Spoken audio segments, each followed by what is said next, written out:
Hey, hello everyone. My name's Ed Park and I'm the founder of NeuroReserve. And today we're going to be speaking with Chris Irvin. Chris is an expert in ketogenic approaches. And what we'll be doing is relating ketogenic approaches to metabolism and then to Parkinson's disease, partly because today is World Parkinsons Day, and also this month is Parkinson's Disease Awareness Month. But mostly because of the research that's going on in the field, actually. It's very exciting, and we want to be able to kind of relate that both at a research level and also down to a more practical level in how we implement certain strategies like ketogenic approaches into our diet that may have benefit towards prevention and also perhaps even treatment, and we'll get into that, Parkinson's disease. So what I'll do now is I'm going to wait here and see if we can get connected with Chris, and then we'll get going. So let's see. Okay, and in the meantime, I'll just wave to a few people and wait for Chris to come on in. Dropping in a second.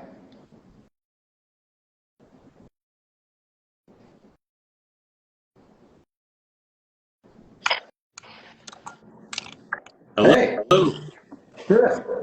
How's it going? It's going good. Good. How is it in Florida? Well, we just got done with a massive rainstorm, but the sun's finally coming out, so I was worried we weren't going to have very good lighting for this video. Great. Well, Yeah. Well, it's doing good here in Southern Nevada also. So we got some sunshine. Probably drier here than it is over there, I figure. Yeah, I bet. Yeah, are you guys getting into like the good time of year before the hot summer comes? This is like the best time of year. Yeah. Yeah, same. Yeah, this is like the part that we really like hold on to. You know, winter's good here in Florida, but this is like that brief time of year where it's like almost California-like weather, where it's near perfect before it gets pretty rough. Excellent. Excellent. Yeah. So let me do my best to introduce you. Okay. And then we'll get into the conversation. Today everyone, just to start out the conversation lay the theme is today is World Parkinson's Day, April 11th, and this month, April, is Parkinson's Disease Awareness Month. And what we're doing as a theme this month is taking a little bit of a different perspective of Parkinson's, taking a metabolic perspective actually for this month, and we've had some articles, we're putting out some articles, and obviously really looking forward to speaking with you about this also. And for everyone who's here now or going to watch later, Chris Irvin. So he's a nutritional science researcher and writer, and his specific expertise is in low carbohydrate, ketogenic approaches, omnivore approaches, carnivore approaches to improving health across the board. And he's known as the ketologist in social media, and like Instagram, and I'm assuming Facebook also, right? Yeah. Yeah. Yeah, that's pretty much just there. Great. And he's written books. One is called Keto Answers, and that's a best-selling book. Also, more recently, I think at the beginning of this year, right, you released the Carnivore Reset. Yep. And we might even get into that a little bit actually near the end. Yeah. Yeah, would love to. And then there's a podcast that you host, and that is called Thinking Health. So, yes. I think the great thing about Chris for the both of us as far as bonding is that we both have family members who've been affected by neurodegenerative disease. So Chris's grandmother recently passed away of Alzheimer's. My father had Parkinson's and Lewy body dementia. And so we've rapped in the past about brain health as it relates to metabolic health, as it relates to diet, and looking forward to doing it again today. So did I forget anything? I'm looking at my notes here. No, that's great. No, thanks for having me on too. And really grateful that somebody's starting to have this conversation. I know we're going to kind of get into the metabolic side of these neurodegenerative diseases like Parkinson's today. And, 10 years ago, 5 years, even, when I started my research back in 2015, 2016, wasn't a lot of people talking about this. And I feel like now finally, because of folks like yourself and many others that are starting to get this word out there, we're starting to look at these conditions more metabolically, which is a good thing because it's actually, the metabolic side of this is a target that we can actually focus on that doesn't be through drug remedies and all of these things. So really exciting that you guys are pushing this conversation forward. That's great. And it's so true. This is a side that we actually can control, through our lifestyle, through our decisions every day. And let me just set the stage here for some people who are just want to learn a little bit more about Parkinson's just for the next couple minutes. And the first thing is Parkinson's disease itself. So a lot of times, and what people might know of as Parkinson's disease, and especially people who have Parkinson's or have family members with it, primarily it's looked at as a movement disorder, meaning that a certain part of the brain, a very small part in the midbrain called the substantia nigra, cells begin to die there, and those cells produce a lot of dopamine. And when those cells die and the dopamine levels drop, that leads to symptoms like tremor, and it leads to symptoms like postural instability, that leads to rigidity and slowness and halting movements. And so there's a lot that we see in Parkinson's disease, but then there are many what we call non-motor or non-movement symptoms as well that run under the radar that people can't see visibly, when they see somebody on the street, right? That's gut dysfunction, that's sleep disruptions, depression, pain, cognitive impairment, obviously certain other types of dementias like Lewy body come into play. And that's just so you have a movement part here, but then you have this massive area here that are non-motor symptoms.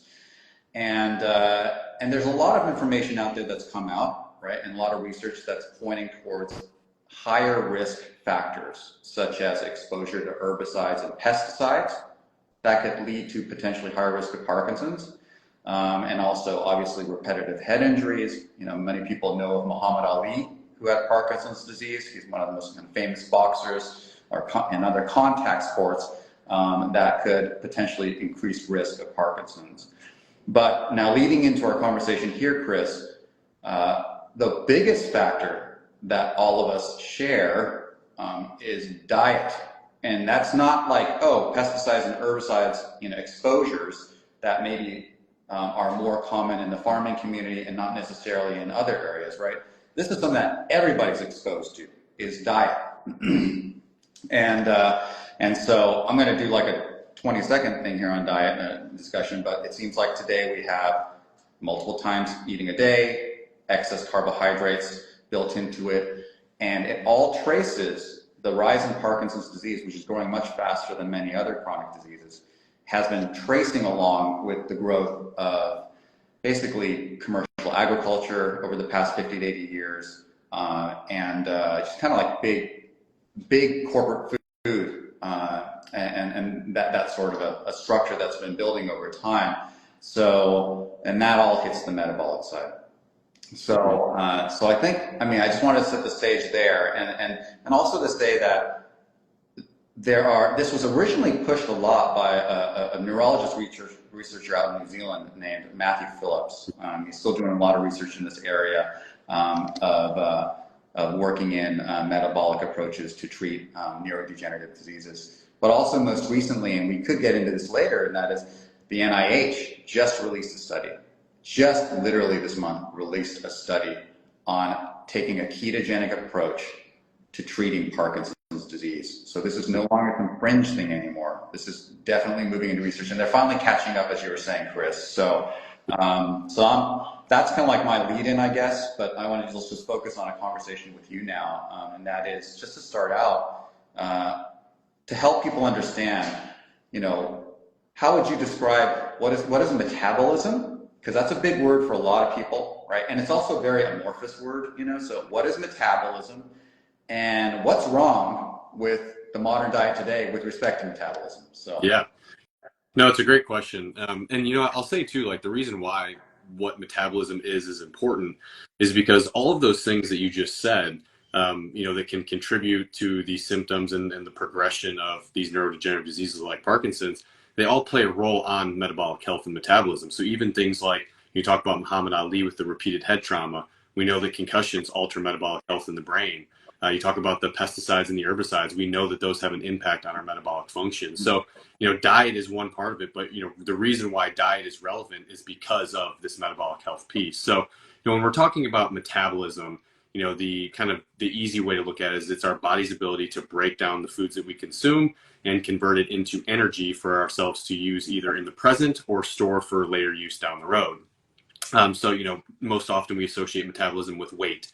So if you have a fast metabolism, then we say that you typically have a hard time gaining weight and you lose weight. If you have a slow metabolism, it's really easy for you to gain weight, or it's easy for you to gain weight and you have a hard time losing it. But it's a lot more than just that, because, there's this energy component to it, but that affects so many different aspects of the body. So, if our metabolism is not working properly, if our cells are not, properly responding to the hormones that are required to bring in, say, glucose from carbohydrates into cells to use for energy, it can have downstream effects that are really profound. It can affect other systems in the body. It's one of the things that I've realized the most over the last few years is that there's very few conditions out there or systems in the body that aren't very tightly intertwined with other systems. And more recently, I've kind of started looking at, we have all of our different body systems, from, our muscular system to our endocrine system to our nervous system, our central nervous system. And we have these things that I'm kind of calling now these holistic health factors, these things that seem to play a role in all of these body systems. And metabolic health is one of those things. The way that our body processes and digests the food that we eat, what we do with it afterwards, has a profound impact on our body as a whole, and especially in our brains, which is something that we're kind of more starting to realize more recently. Mm-hmm. And what would be the most characteristic way to describe today's diet and how it could just wreak havoc basically on our metabolic health? Yeah, well, you highlighted a few of them, right? Increased food frequency. So, a lot of times we're eating very frequently throughout the day. And when you take that into consideration with what we're actually eating, which is, as you mentioned, as we've kind of progressed as humans, we've moved more towards this highly processed diet that is, not containing very many whole foods, containing a lot of super processed plant compounds with very little nutritional value, but very high caloric value. And if you consider those that we're, not only are we eating primarily those foods, but we're eating them very frequently. People are eating, every 2 hours. They say, that stokes your metabolism to eat every 2 hours. People snacking in between meals. We're very rarely giving our bodies a break. And this is really where the issue comes in. You hear a lot of times where people will say, the poison is in the dose, and it's in the dose and the frequency of that dose, right? It's like we're over consuming these foods, and we're doing it frequently. And, it's an easy thing to do because these foods, the way that they're not like the foods that, ancestrally speaking, we've evolved to eat. They're always, these processed foods are high in carbohydrates and fat, high in sugar, high in fat, which, if you look in nature, almost no foods exist with both high fat and high sugar at the same time. It's always one or the other.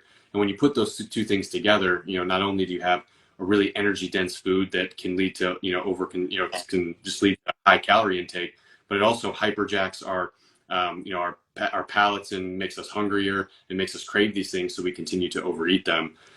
So that's definitely one problem. But I'm not the biggest fan of it being all about calories. I think that's a piece of it.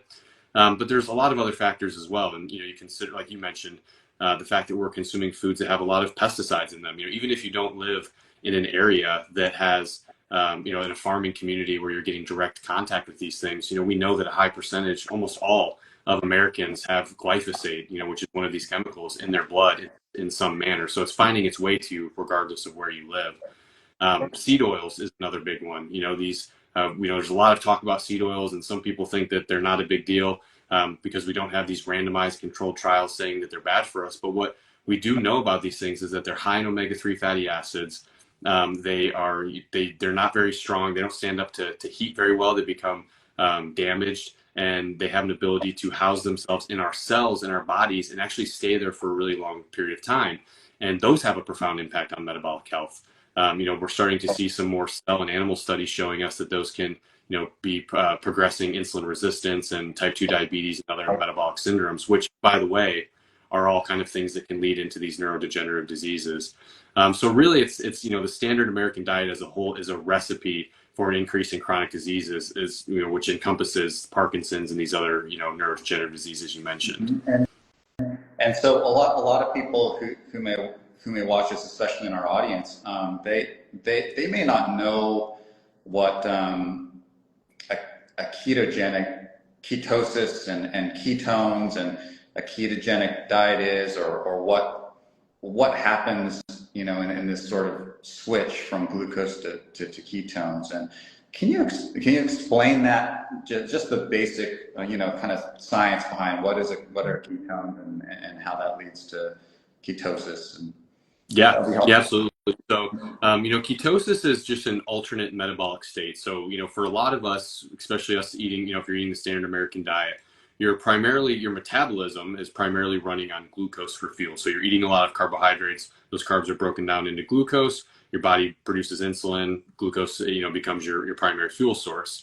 But because of the things we just mentioned, like high meal frequency and overconsumption of calories and all these things, typically you're always in a state of glycolysis or metabolizing glucose. That becomes, the primary way that your body is able to get its energy. But we do possess this alternate pathway known as ketosis. And what ketosis is, it's when our blood sugar is low enough, so when we don't consume carbohydrates or don't consume food, because it can happen during fasting as well, our blood sugar and thus our insulin levels lower. And this initiates a cascade of reactions where hormones can then mobilize or alleviate stored fatty acids into the bloodstream, where they can travel to our liver and they're converted to energy molecules known as ketones. And ketones, they're these molecules that they can be used for energy just in the same way that glucose can be used for energy. And interestingly, as it relates to the brain, it seems as though our brain actually has a preference for using these as a fuel source. We see that when both glucose and ketones are available, the brain will choose ketones. And we actually also see that the body will preserve almost every cell in the body can utilize ketones as a fuel source. But most of the body will actually forego using them to preserve them for the brain, because there's so many of the brain metabolizing these ketones. And we can talk about why. We actually have a pretty good understanding of why the brain likes them so much. But that's really the case, is that it's this alternative, production of energy that our body is able to do. And it's based out of survival. So ancestrally speaking, our ancestors would go long periods of time without eating. They would maybe eat one meal a day.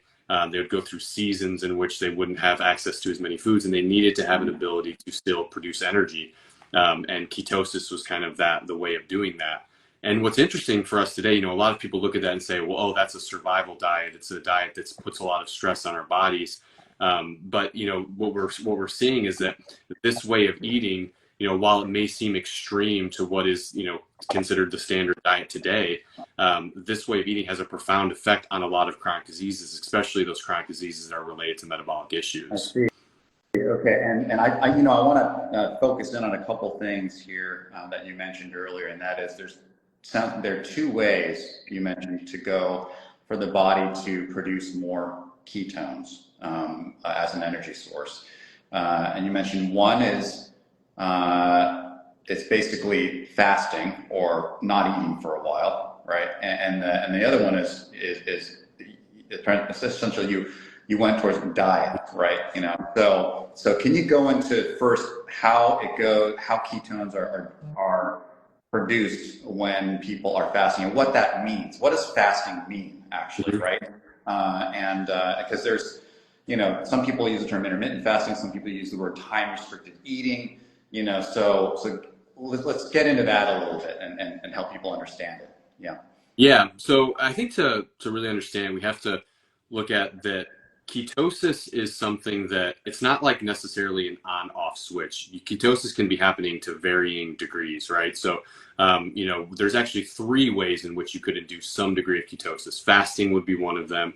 Calorie restriction would be another. And then, low-carb ketogenic diet. And the reason why is because the signal for ketones to be produced is energy deficiency. It's the body does not have enough energy. I need to create ketones so that I have that energy. So in those different scenarios, if you're the the route of production is the same. So in all of those situations, whether it's because you have not ate for a long period of time, like intermittent fasting, which, to say, you mentioned fasting versus intermittent fasting, most people, you'll wake up, and if you were to measure your blood ketone levels, even if you're not really fasting, it's just an overnight fast of 8 to 10 hours, you might show some degree of ketosis, maybe 0.1 millimolars, a very low level. And then if, say, you were to intermittent fast for maybe like a 16-hour, 18-hour protocol, maybe that goes up to 0.3, 0.4. And then if you're following a keto, and we can talk about testing, but if you follow a keto diet, maybe that doubles up to like 1.5. So there's kind of these various levels, but the way in which it happens is kind of the same. It's that your body recognizes that there's not enough energy in the form of glucose. And the way that that's kind of recognized is that there's not insulin being produced by your pancreas. And then that triggers your pancreas to secrete this other hormone known as glucagon, which then goes to your fat stores and says, hey, I need energy. Let's release some of this fat out into our bloodstream. And your body can use some of that, those fatty acids for energy by themselves. So they straight up can just metabolize that for energy. But then some of it travels to the liver. And in the liver is where those things are then converted to ketones. So in the, if we look at those two ways, fasting and calorie restriction are very similar in the mechanism. It's that you're simply not eating. If we actually look at the ketogenic diet was actually born out of its ability to mimic fasting. Back in the 1920s, we knew that intermittent, or not intermittent fasting at the time, but fasting, more extreme levels of fasting, was a profound way for people with drug-resistant epilepsy to have symptom remission. But one of the issues was that, especially children not consuming any food, not consuming any calories is an issue because, it's going to affect their growth and development. So a couple different doctors were able to discover that eating a high-fat, no or low-carb diet was able to induce a very similar metabolic state to what we see with fasting, and that was termed the ketogenic diet. So the difference between the two is that you get to eat on one and you don't eat on the other one, right? So on fasting, you're not eating at all, no calories. But on a ketogenic diet or a low-carb diet, you're still eating, but because you're not eating carbohydrates, you're not eating things that spike your blood sugar and spike that insulin, then your body is still recognizing this as a state of low energy, and ketones are produced as a result. Okay. And what are the main elements of a ketogenic diet then? Break it down. Yeah. Like what are the key pieces of it that we need to be aware of to do? Yeah. So, I have a little bit different perspective than a lot of people do on this. So, generally speaking, ketogenic diet's a high-fat, low-carb diet. If you look at standard recommendations, they'll say that 75% of your calories should come from fat, 20% from protein, and 5% for carbs. I'm not a big fan of that. I think it's too prescriptive. There's way too many different use cases for ketogenic diets to say that there's a set macronutrient range. So what I like to look at is what are the actual components of this diet. And I think, one thing with any diet is part of what a diet is what it is not. It's what you're not consuming when you go on a diet. So keto is part of that. And the reason why that's especially important is because, when I started getting into keto years ago, you could go to the grocery store and you could only buy whole foods if you wanted to eat keto. But now you go to the grocery store and you can buy these packaged processed keto foods, and keto in quotations. And a lot of these foods still contain a lot of those things that you should be cutting out to reap all of those benefits of a keto diet. They still contain a lot of those kind of ingredients and are hyper palatable and easy to overconsume. So that to me is not an optimal keto diet. Now we can talk about how that can be good for transitioning and adherence and everything like that. But generally speaking, part of what keto is that you're not eating a lot of processed foods and you're eating whole foods. Now, the other component to it that's important is the carbohydrate part. So, we want to actually achieve ketosis, we need to restrict our carbohydrates to a degree that allows us to achieve ketosis. And you'll hear a lot of people say 20 to 30 grams is where you should be on a ketogenic diet. And that's because for most people, if you keep your carbohydrates at less than 20 to 30 grams, that will be enough for you to induce a pretty significant level of ketosis.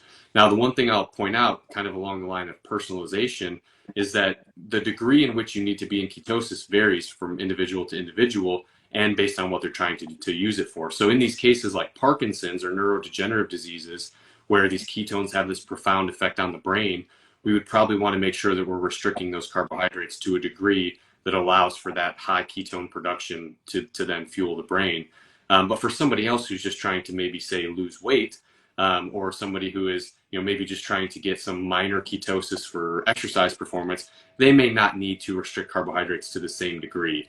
And also, things that can affect how much you need to restrict your carbs are things like your activity level, your metabolism, all of those things. But regardless, part of the foundation of a keto diet is carbs, and what you do in that category is kind of based on what you need to do.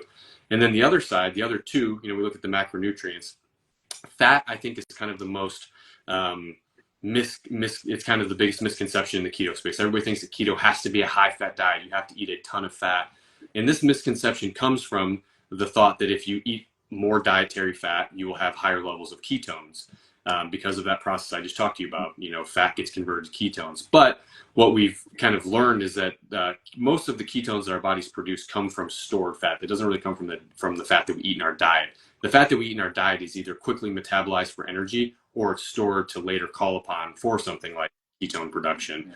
So we don't necessarily have to eat a super high fat diet. It's not going to really help with things like getting into a deeper state of ketosis. So the way that I look at fat is it's a lever that you can use to adjust your calorie intake. So if you want to get your calories higher, you can increase your fat intake on a keto diet. If you want to get them lower, then you can dial them back a little bit. Obviously, you don't want to go too low because we don't want to have our calories be too low. And fat does provide a lot of benefits to our body, but that's kind of the way that you can toggle that. And then the final one is protein. So protein is not talked about enough in the keto space. Most often we'll say that keto is a high carb or a low carb, high fat, moderate protein diet. I don't really agree with the moderate protein approach. In some cases it's useful. If you were, say, maybe using a keto diet for certain types of cancer, maybe you can make a case for that. But what we've seen is that for a lot of people, especially aging populations or people who are exercising, consuming a really low amount of protein on keto, like a 15 to 20% of your calories from protein, can lead to muscle wasting and muscle loss, which is something that we don't want to see. So I think that protein should be higher for individuals rather than looking at it like a percentage. I like to look at it as based on your body weight. So I'm kind of in the high category of like one gram per pound of mass. You could also go 1 gram per pound of lean body mass if you want to be on the lower end of that. But that's something that should stay constant. If you're adjusting your calories and you're trying to toggle up, up or down with them, like I said, fat is the one that you want to play with. Protein should kind of stay constant and should be something that you consume the same of. So those are the components in terms of, that's what we're considering when, as a practitioner, that's something you're going to consider when you're trying to put together the optimal ketogenic diet for somebody to follow. And then obviously within all of those categories is the specific foods. What are the carbs that you can consume? What are the fats? What are the proteins? And even those should all be personalized, right? Those should be based off of, the individual, their food sensitivities, the foods that they like to consume, the foods that maybe they have trouble with, all of those things. So that's why I don't really like to, when I first got into keto, it was, here's the recommended macros and here's a meal list or a shopping list, go. And now, through actually working with people and seeing the different use cases, because, when I first started too, keto was maybe weight loss, endurance performance, maybe diabetes, but that was it. But now we have all these other use cases of it where we're starting to see that, hey, there's not a one size fits all approach. So what, you have to do for any practitioners out there, you have to understand keto as a whole and all of its components so that you can personalize it for the individual you're helping. Got it. And so, for people who watch this, they're probably a little bit more focused on brain. Mm-hmm. So here's a question, and you brought this up earlier. I just want you to get more deeper into this just a little bit. And that is, you did mention that, okay, the brain favors ketones over glucose. Can you describe that a little bit? Yeah, this is my favorite part of it because it's really fascinating to me. So there's been a couple of monumental studies that were done around like the 2015, 2016 era, and that was, Dr. Stephen Cunnane was one of the main researchers on it, and he found a few really interesting things. And it was kind of compounding on, evidence from the past as well. But what he found is that when there are both ketones and glucose present, the brain will have a preference for choosing ketones over the glucose. So that was kind of the first finding. The other finding is that the brain will actually take ketones into it to use for energy at a rate that is proportional to its availability in the blood. So that sounds a little sciencey, but the point is when your ketone levels go up, the amount of ketones that your brain takes in also goes up. And this is different from glucose, because when your brain is taking up glucose, it will only take up enough glucose to meet the current energy demands of the brain. It will not take up any more than that. But what we see with ketones is that it will take more than what it actually needs for energy. And the reason for that is that ketones, we've been talking about them as an energy molecule all of this time, but they're also a signaling molecule. They can be used for many other things in the brain. And there's some really sciencey things we can get into, like HDAC inhibition and stuff like that. But even on a more simple level, we see that ketones can actually increase the two things. When our brain is metabolizing ketones, we produce less reactive oxygen species or less inflammation. So that's one thing. But then the other is that we actually increase our natural antioxidant pathways.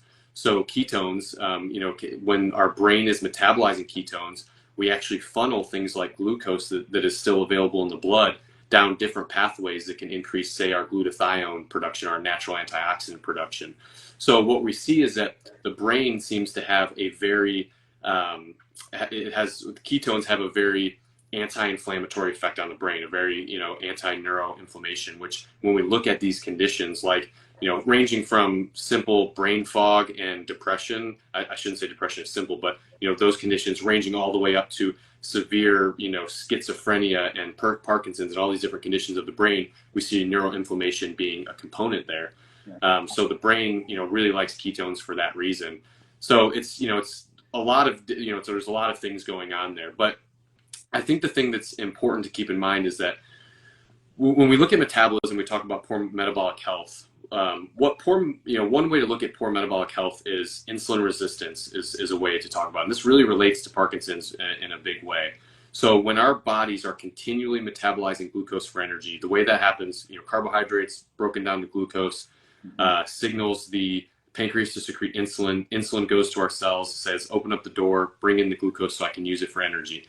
When this happens too much, we develop what's called insulin resistance, where that hormone insulin is not as clearly communicating to the cells to initiate that action. And this can happen in the brain. And when this happens in the brain, it's really bad because it leads to an energy deficit in the brain that can have downstream effects. And this is a hallmark of neurodegenerative diseases, these energy deficits in the brain. So, I think the reason why the brain, we're still working to understand this, but I think the reason why the brain wants these ketones so much is because, one, it knows that it's generally beneficial, but also knows that the alternative is not great to be done in high amounts. So I think I think the brain kind of knows, hey, we need to kind of tone this back and metabolize more of these ketones, which we know aren't going to contribute to this insulin resistance. Yeah, just to get a little bit more scientific here, but then we're going to get into practicals actually. But I like discussing this, but some people, not what Chris is saying here, for people who are familiar with Parkinson's disease, you'll notice that, it all relates back to mitochondria. And I think a lot of people who are quite familiar with Parkinson's, family members have it, they hear a lot about mitochondria and Parkinson's, and that's directly related to metabolism because the mitochondria are the ones that produce the energy. And as Chris was saying earlier, as we continue to dose our cells with all this glucose, it raises the amount of reactive oxygen species, or basically all the oxidative stress that comes about from that over and over and over again. And those mitochondria basically become quite damaged and they don't have time to recover. And as Chris was saying, just relating back to the ketone side, is they're, I'm going to say, cleaner burning. They burn in a way, or they're metabolized in a way so that they don't create as much of those reactive oxygen species. They don't create as much oxidative stress. And even like you were saying, Chris, they can even raise oxidative stress management mechanisms, right, in machinery in the cells as well. So that's how kind of it all links together, from our mitochondria, which are the energy producers, to the metabolism and the glucose amounts that come in and dose it, all the way back to, Parkinson's disease, which of course, mitochondria are a big portion of that. So now I want to get into some practical things here. Straight up, how do people ramp into this into a ketogenic approach? Like how do they do that? And what's a pitfall? What are the pitfalls actually that they should be aware of? So. Yeah. So, I think this is another one of those things where I've gone back and forth throughout my career on this. And, I used to say, that you want to just jump all in, go straight to keto, because, one of the issues with like the way I used to think about this is a lot of people would, maybe kind of slowly taper away their carbohydrates and then kind of work their way into keto. But the problem with this approach is that as you lower your carbohydrates, if you're lowering them slowly, you're lowering them to the point where they're not providing a sufficient amount of energy, but you're not lowering them enough to get the ketones. So you kind of are creating this energy deficit. So I had always kind of said in the past, like, you kind of just want to jump right into it. But now my opinion is a little bit mixed on it, because, dietary adherence is a big thing. Like, I was a little bit naive in that, dietary adherence for me has never been that big of an issue. I've always been a little bit more of a food for function guy as an athlete and stuff like that. So I didn't realize early on when I was studying this that this would be potentially a hard diet for people to follow. And over the years, we've discovered that it is. Like, not necessarily a hard diet to start, but a hard diet for people to stick to sometimes. So I am a big fan of taking a personalized approach, even in the introduction to the diet, and kind of meeting people where they're at. If somebody is, has kind of flirted with like Mediterranean and low carb diets and things like paleo diets before, jumping right into keto, I think makes a lot of sense. And for those people, I would say a good place to start would just be to, grab a food list, a regular keto food list, and, remove anything that you have sensitivities to out of it, and just simply stick to eating those foods, prioritizing protein, prioritizing meat, protein, fat, and then, limiting the carbohydrates that'll be on the, there'll be some foods that'll have, a little bit of carbohydrates on those lists. You want to make sure that you kind of limit those. But for other people who have had maybe a poor relationship with food, or people that are on the standard American diet, so they're really far away from keto, maybe making that jump is going to be a bit too extreme. It's kind of like doing starting at you've been on your couch and you're not exercising and you're trying to run a 5K tomorrow. Like, maybe that's a lot and you're not going to be able to do it. So for those people, maybe you do take a slower approach of starting out by, maybe I just cut out bread and soda, and that's, that's a ton of carbs I'm cutting out right there. Let's see what happens. Maybe I don't need to cut my fruit yet, or my sweet potatoes or whatever it is that I like to have. But then eventually you start, getting those things cut out and getting yourself all the way to a keto diet.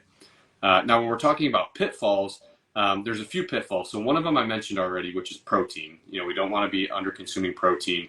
Outside of, muscle loss and energy, there's even, issues with mood disorders that can stem from not getting enough protein. So protein, we look at protein as the building blocks for muscle, and that's kind of all we think about. But protein, the amino acids that make up protein, do everything in our body. They play a huge role in every single process that exists in our body. So we want to make sure that we're getting enough for our body to function properly.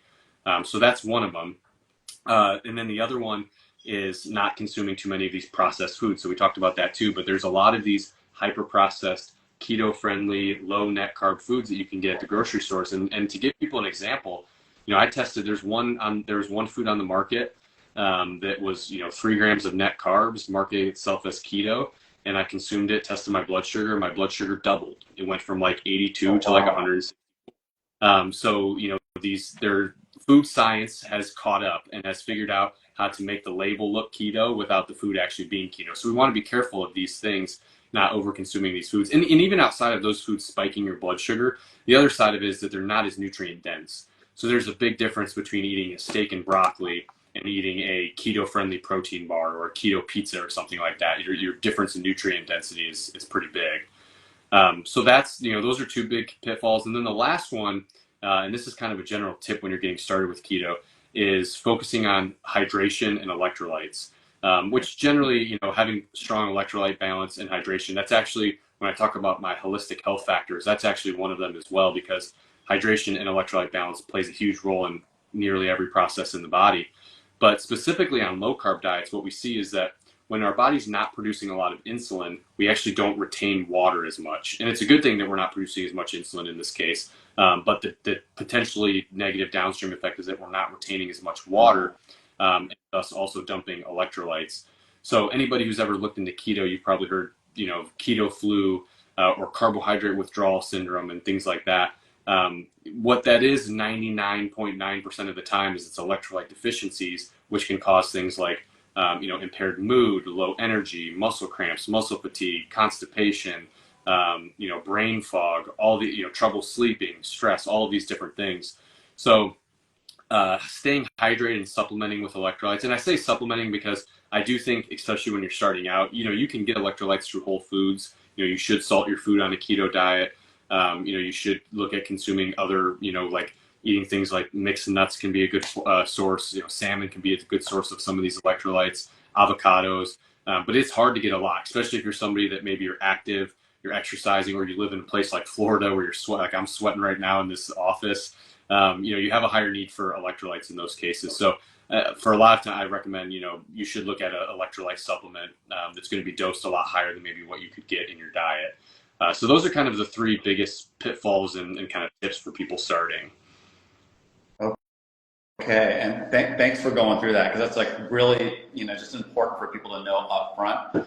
And I really like, one thing I really enjoy about looking, like just reviewing and kind of watching and reading the content that you put out on this, educating people on keto, is you're very fair about things. And I think, and a lot of it has to do with obviously just making sure that we personalize because of the adherence issue.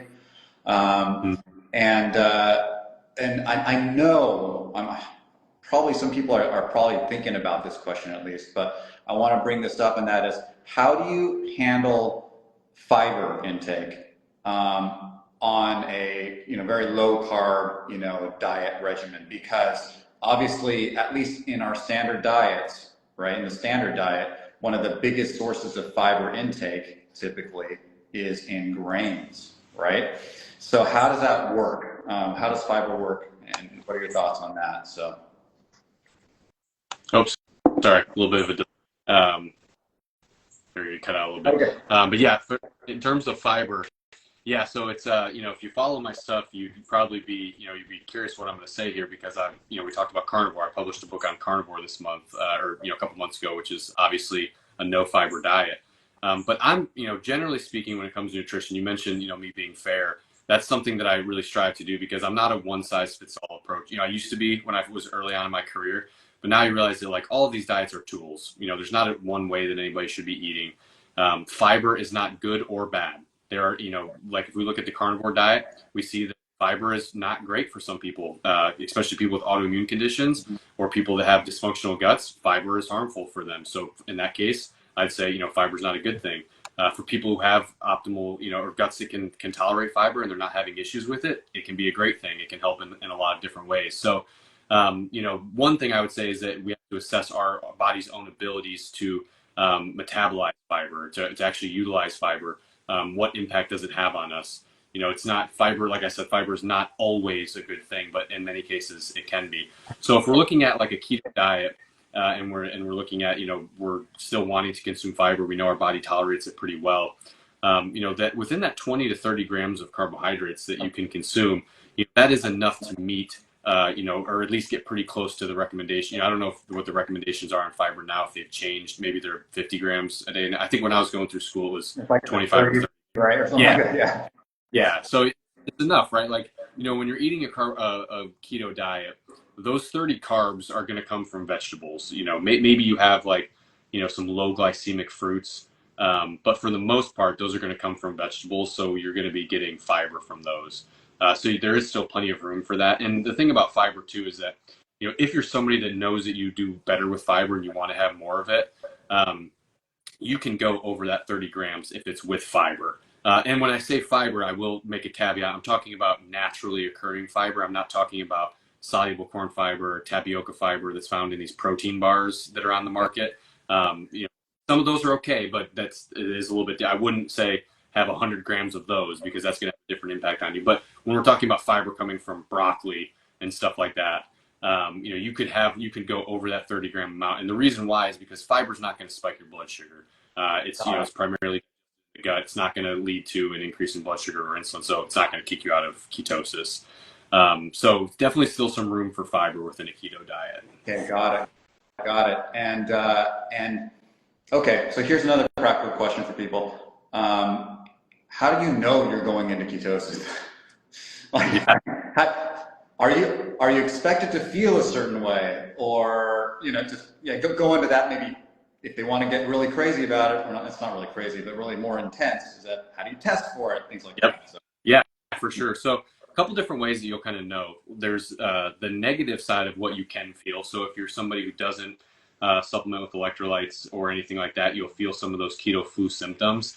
And even if you do everything perfect at the beginning, you may still experience some of those symptoms at the beginning of like carbohydrate withdrawal. And the reason for this is that there's sometimes for some people there is a delay between when they're not eating, their body is not producing insulin, but it's also not producing ketones yet. And so they can kind of create this portion of the transition in which they're maybe in an energy deficit. So you may feel things like brain fog or lethargy would be some of like the most common things that people would experience. But those are typically very early on within the first few days, and then alleviate themselves over time. And then when you know that so that's kind of when you know that you're starting that transition into ketosis. When you know that you're in ketosis, a lot of people will say it's almost like a light bulb turns on. When your brain is taking in more energy, it is doing a lot more than what it was before. So cognitively, which can be both, and like cognitive function, but also mood, are typically the two that people report the most. They'll say that it kind of feels like the lights have turned on and they feel like they're a lot better. So those are kind of the ways that you can just like arbitrarily just, through just like listening to your body and experiencing what you're going through, that's how you can kind of know. But when it comes to actually testing, for the people that are a little bit more data driven out there, there's a few different ways you can test. So you can test in your blood, you can test in your urine, and you can test through your breath. All of those can give you some level of information, but they all measure different things. So they have varying degrees of accuracy. So, urine strips, for instance, they measure a certain ketone body and they measure its excretion. So when they can be a good indicator that your body is producing ketones. Because if they're coming out in your urine, it's a good sign that you're making them. So for somebody who's just getting started with the diet and they want to know if their body's producing ketones, those can be effective. But what those don't tell you is how your body is utilizing those ketones, because it's only looking at what you've excreted, right? So then you have, if you want to get a little bit more accurate, you have breath and you have blood. And breath has been the one that's been back and forth. There's been some new developments in technology that have made it better. They've had to rely on things like using algorithms to better relate the data that's coming in through the device to blood markers to give you a more accurate reading. I think it's getting better. You are measuring a different molecule when you do it, but it can still give you pretty good feedback, and it can kind of let you know that your body's like actually utilizing the ketones pretty well. But the gold standard, if you look across research, any study that's looking at keto, it's blood ketones.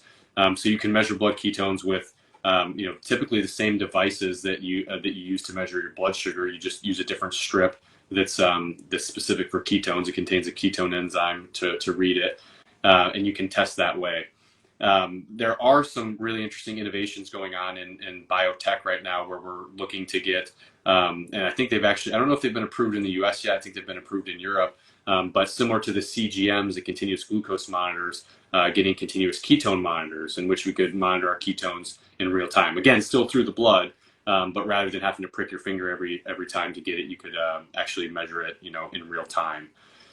So now I will say, for ketones and the ketosis part of the ketogenic diet is a single part of the diet. Like I mentioned all the components earlier, that's a single component of it. So how much you need to worry about your ketone levels depends on why you're doing it.